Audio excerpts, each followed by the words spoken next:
Welcome to the Real News Network. I'm Paul Jay in Washington.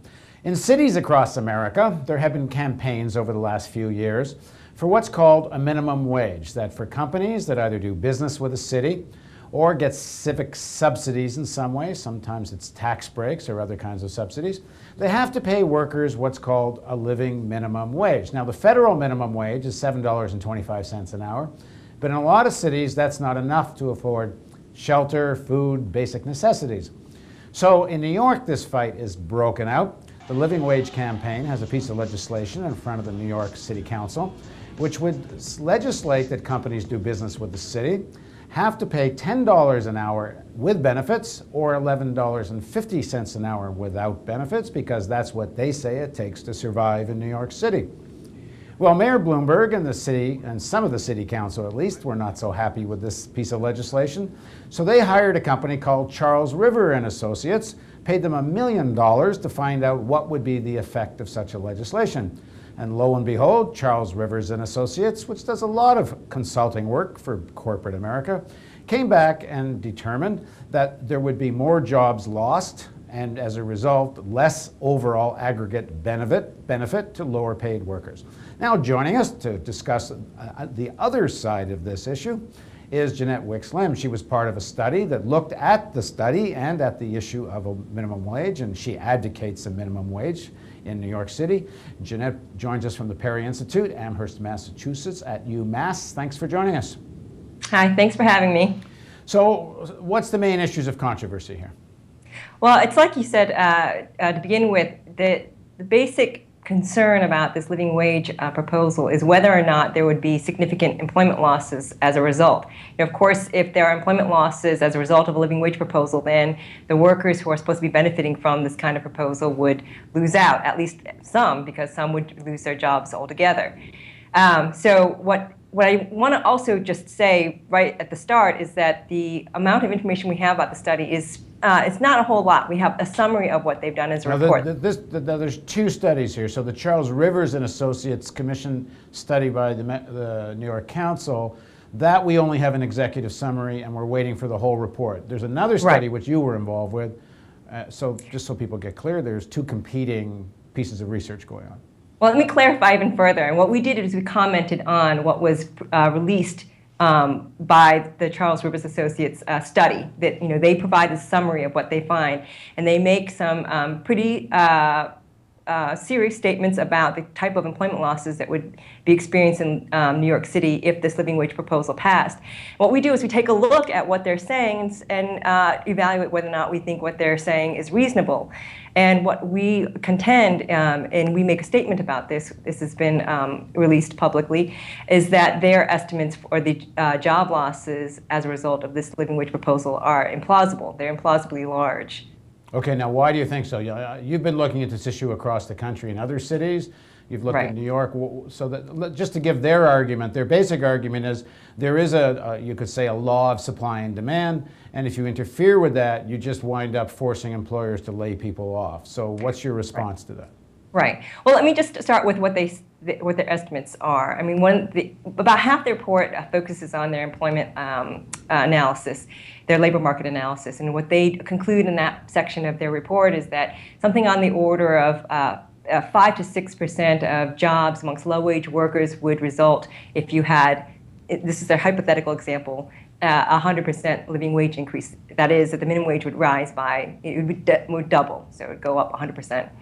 Now, we're familiar with the methodology that they use in this, and what we say is that the number of workers that would actually be covered by this kind of a living wage proposal are really very small, and given how small the coverage would be, how narrow the coverage would be of this kind of living wage proposal, there's just no way you'd see employment loss of this magnitude. If you wanted to say that there was any at all, which again, this is something subject to debate, but the magnitude of the employment loss that they're estimating in their study is just implausibly large. They're saying something on the order of, given in the context of what's being proposed, the New York living wage proposal, which is about a 60% increase from the federal minimum wage, $7.25 to $11.50. If you look at that proposal and you say, well, what are their estimates saying in terms of employment loss? they're estimating something on the order of 13,000 jobs being lost. Now, from what we know about how these living wage laws work, there's going to be at most about 4,000 workers who might benefit from this kind of a proposal. So somehow they are coming up with the conclusion that many more workers than would actually receive raises would actually experience a job loss. So when you say 4,000 benefit, you mean only 4,000 workers would actually be covered by the legislation? It would actually benefit from, it would actually experience a wage increase from this living wage proposal. So if there were job losses, it has to come out of that 4,000 number, is what you're saying? Well, presumably. I mean, the thing is that, again, this is what is typically called a business assistance living wage ordinance. So this is an ordinance that would cover businesses that get subsidies from cities. Now, we've studied these kinds of living wage ordinances in other cities in the past years, and we've looked at how many workers have actually received wage raises by these kinds of ordinances. And the number, unfortunately, is very, very small. So you're looking at something on the order of less than 1% of low-wage workers. And when I say low-wage workers, we're talking about the bottom 10% of workers who earn the lowest wages. And why is it so small? One would think there'd be more people involved in this.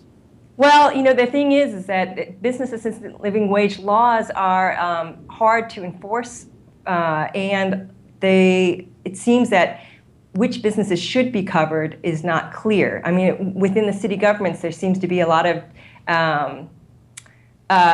it's just unclear to the city staff, who should be monitoring these things, which businesses should actually be covered. And so, I'm not an expert on these particulars, but there was a study done by Stephanie Luce where she looks in quite great detail. She interviews lots of city officials that have these kinds of living wage ordinances to find out, what's being enforced and what's not. And what she concludes is that these business assistance living wage ordinances are they are hard to enforce because there isn't typically a centralized office that looks at these things. Staff may not be trained to know how to monitor and identify which businesses are being affected.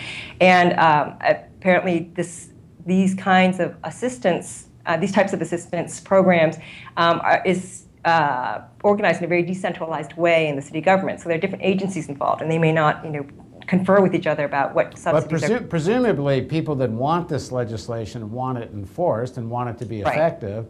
Right. So I suppose the city and some of these employers, I think a lot of them are in the real estate business or the construction business. They don't want the door open to this because they must. I mean, if people assume it's all not going to be enforced, there's not much point even passing it. So. Right. I mean, obviously the people who are advocating for this ordinance would like to see the coverage and enforcement to be stronger than it has been in the past.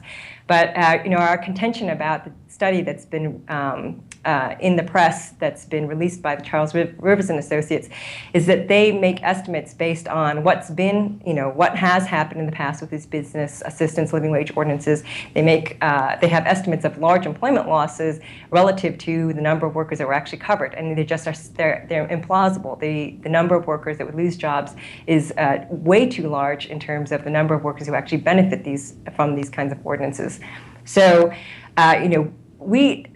this is something that we looked at very carefully to try to figure out, could their estimates be correct? And one way you can do that, and one way that this is done in economics, is that you can do something called a replication exercise, where you actually take this study that you're scrutinizing, you replicate what they've done, so you can see exactly how their results came out, and then you change the estimation or something about the assumptions that you think are more reasonable, and then you see if their results hold up. And we did this exact exercise using the methodology that the study put out by Charles Rivers and Associates was based on. We replicated this methodology. We made a more reasonable assumption about how many workers would be covered by the living wage ordinances of this type. And what we found was that there was no negative employment effect from these kinds of ordinances. And just to give you a sense of what kind of assumptions we had to change in this kind of methodology, how inaccurate we feel that the methodology is. One of the assumptions that's made in this methodology is that most low-wage workers would be covered by these types of living wage ordinances. For example, in Los Angeles, that had a business assistance living wage ordinance in effect during the study that we looked at, they assumed 90% of low-wage workers would be covered by this ordinance. And in fact, less than 1% of low-wage workers would be covered. So the vast majority of the workers that they're trying to look at to see what the impact of a living wage ordinance would be, the vast majority of them are not even covered by this ordinance. And so they're really detecting sort of what's going on in the low-wage Los Angeles labor market as opposed to what's really being influenced by a living wage ordinance itself. Okay, well, we invited someone from Charles River and Associates to join us, and they have said they will, but not yet, because only the executive summary of their report has come out. And when the full report comes out, they have said they will join a debate about the conclusions of all of this. So we will let you know when that's coming, and we hope you'll join us. Jeannette, any last word on this? No, I would like to just say that I'm surprised that this executive summary came out when it did, because it did seem that the report was not complete, that is, that the study wasn't complete. And given that the methodology that was used in labor market analysis is something that we've critiqued quite thoroughly, I was surprised to see that it was being used again for such an important issue. Okay, well, we look forward to the debate. Thanks, Jeannette, and thank you for joining us on the Real News Network.